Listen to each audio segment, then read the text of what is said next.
मैं हूं तनिष्का शर्मा और आप सबका स्वागत है न्यूज टाइम में। सबसे पहले नजर हेडलाइन पर। हरियाणा मेयर चुनाव में बीजेपी कांग्रेस के 13 करोड़पति उम्मीदवार भाजपा के राम अवतार पर संपत्ति से ज्यादा कर्ज।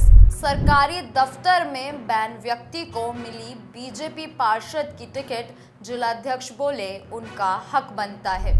हरियाणा में नए चीफ सेक्रेटरी की खोज शुरू, मौजूदा सीएस चुनाव आयुक्त बने।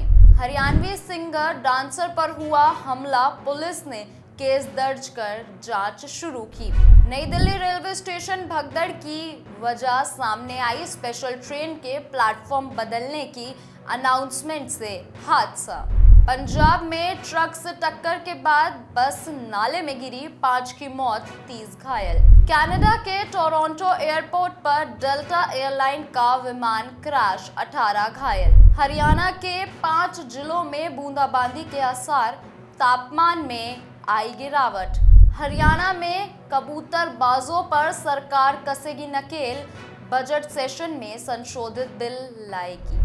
महाकुंभ दिखाने के लिए काफी नीचे उड़ रहे विमान 40 की जगह 10,000 फीट पर लगा रहे चक्कर। अब खबरें विस्तार से। हरियाणा के 9 नगर निगमों में हो रहे चुनाव में 13 करोड़पति मेयर उम्मीदवार हैं।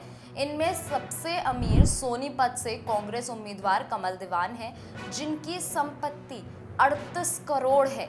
दूसरे नंबर पर मानेसर से भाजपा के सुंदरलाल हैं, जिनके पास 9.82 करोड़ की संपत्ति है। तीसरे नंबर पर 6.51 करोड़ की संपत्ति वाले करनाल से कांग्रेस उम्मीदवार मनोज वाधवा हैं। सबसे कम 13.21 लाख संपत्ति यमुनानगर से कांग्रेस उम्मीदवार किरणा देवी की है। इसके बाद फरीदाबाद से भाजपा उम्मीदवार प्रवीण जोशी हैं, जिनके पास 28.42 लाख की संपत्ति है।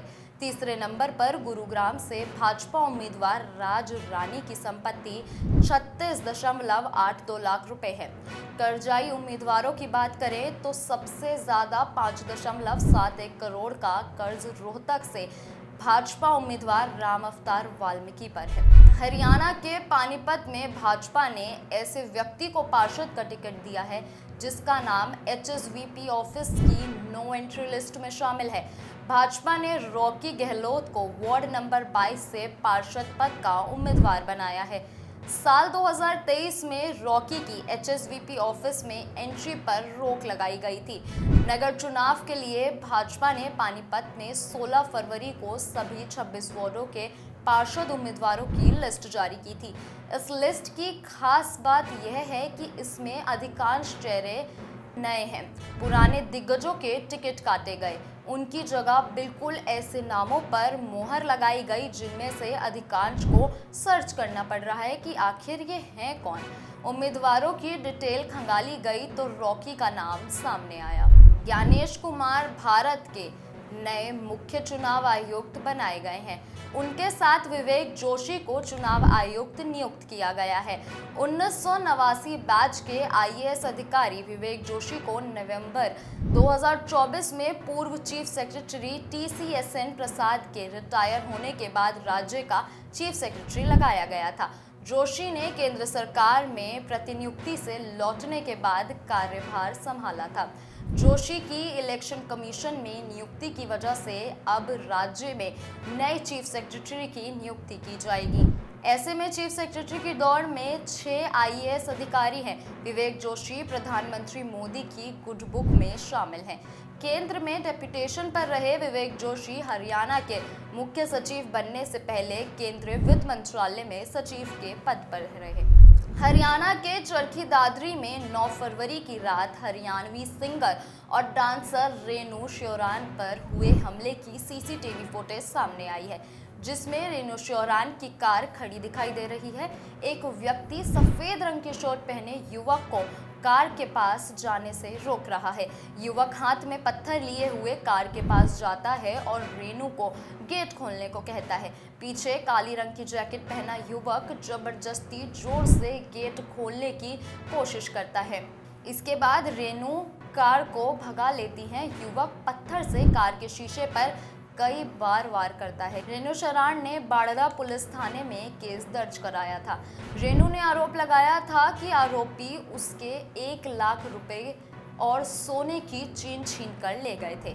फिलहाल इस मामले में किसी की गिरफ्तारी नहीं हुई है। नई दिल्ली रेलवे स्टेशन पर 15 फरवरी को हुई भगदड़ में 18 लोगों की मौत हो गई थी। घटना को लेकर आरपीएफ की एक रिपोर्ट सामने आई है, जिसमें बताया गया है कि प्रयागराज जाने वाली कुंभ स्पेशल ट्रेन के प्लेटफॉर्म बदलने के अनाउंसमेंट से हादसा हुआ है। आरपीएफ ने घटना के एक दिन बाद यानी 16 फरवरी को दिल्ली जोन को एक रिपोर्ट सौंपी है। इसमें बताया गया है कि 15 फरवरी रात करीब 8:45 पर घोषणा की गई कि प्रयागराज जाने वाली महाकुंभ स्पेशल प्लेटफॉर्म नंबर 12 से रवाना होगी। कुछ देर बाद एक और घोषणा की गई कि कुंभ स्पेशल ट्रेन जो है वो प्लेटफॉर्म नंबर 16 से रवाना होगी। इसके बाद भगदड़ की स्थिति पैदा हुई। पंजाब के फरीदकोट में ट्रक की टक्कर के बाद प्राइवेट बस रेलिंग तोड़ते हुए नाले में जा गिरी। हादसे में 5 लोगों की मौत हो गई, जबकि करीब 30 लोग घायल हैं। घायलों को इलाज के लिए फरीदकोट के गुरु गोबिंद सिंह मेडिकल कॉलेज में भर्ती कराया गया है। घटना मंगलवार सुबह कोटकपुरा रोड पर हुई। न्यू दीप कंपनी की यह बस कोटकपुरा से फरीदकोट आ रही थी। हादसे की सूचना मिलते ही डीसी विनीत कुमार और पुलिस के अधिकारी मौके पर पहुंचे। इसके बाद बचाव कार्य शुरू किया गया। एसएसपी प्रज्ञा जैन ने बताया कि लोगों को निकालने का काम जारी है। हादसे की वजह अभी तक साफ नहीं है। पुल का काम अंडर कंस्ट्रक्शन था। हमारी पहली कोशिश लोगों की जान बचाने की है। डीसी विनीत कुमार ने बताया कि बस में करीब 35 यात्री सवार थे। 2 लोगों के हाथ कट गए, उन्हें हायर सेंटर रेफर किया गया है। पुलिस हादसे के कारणों की जांच कर रही है। शायद पुल पर ओवरटेक करते हुए हादसा हुआ। मृतकों की पहचान नहीं हो पाई है। उनकी बॉडी के आधार पर पहचान की कोशिश की जा रही है।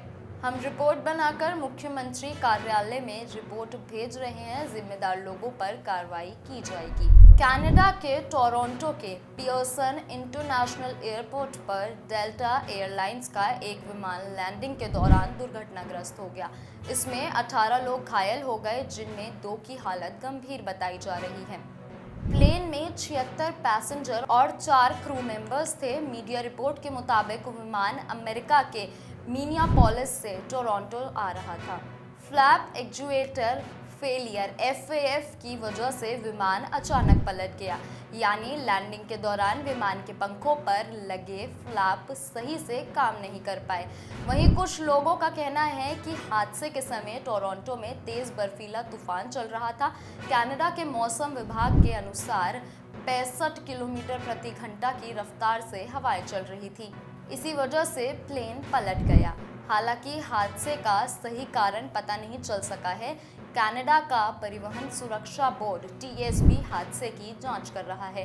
इसमें अमेरिका की राष्ट्रीय परिवहन सुरक्षा बोर्ड NTSB भी मदद कर रहा है। हरियाणा में आज से मौसम बदल गया है। पश्चिमी विक्षोभ के प्रभाव के कारण हरियाणा के दक्षिण पश्चिम इलाकों में बूंदाबांदी और बादल छाए रहने की संभावना है। सुबह से ही दक्षिण पश्चिम जिले सिरसा, फतेहाबाद, हिसार, भिवानी और चरखी दादरी में आसमान में बादल छाए हुए हैं और यहां हल्की बूंदाबांदी हो सकती है। बाकी हरियाणा में आंशिक बादल देखने को मिल सकते हैं। दक्षिण हरियाणा के जिलों में तापमान अधिक रहने की संभावना है। मौसम विज्ञान विभाग की ओर से पहाड़ों पर बर्फबारी और बारिश की चेतावनी दी गई है। इसका प्रभाव मैदानी इलाकों में भी साफ नजर आएगा। एक सप्ताह तक तापमान सामान्य या उससे कम बना रहेगा, मगर पश्चिमी विक्षोभ का प्रभाव खत्म होने के बाद एक बार फिर फरवरी के अंतिम सप्ताह में गर्मी बढ़ेगी। अभी हरियाणा के दक्षिण जिले के फरीदाबाद में सबसे अधिक तापमान 28.9 डिग्री दर्ज किया गया है। हरियाणा सरकार ने कबूतरबाजों पर नकेल कसने का मन बना लिया है। विधानसभा के बजट स्तर में इस आशय का बिल लाकर कानून बनाया जाएगा।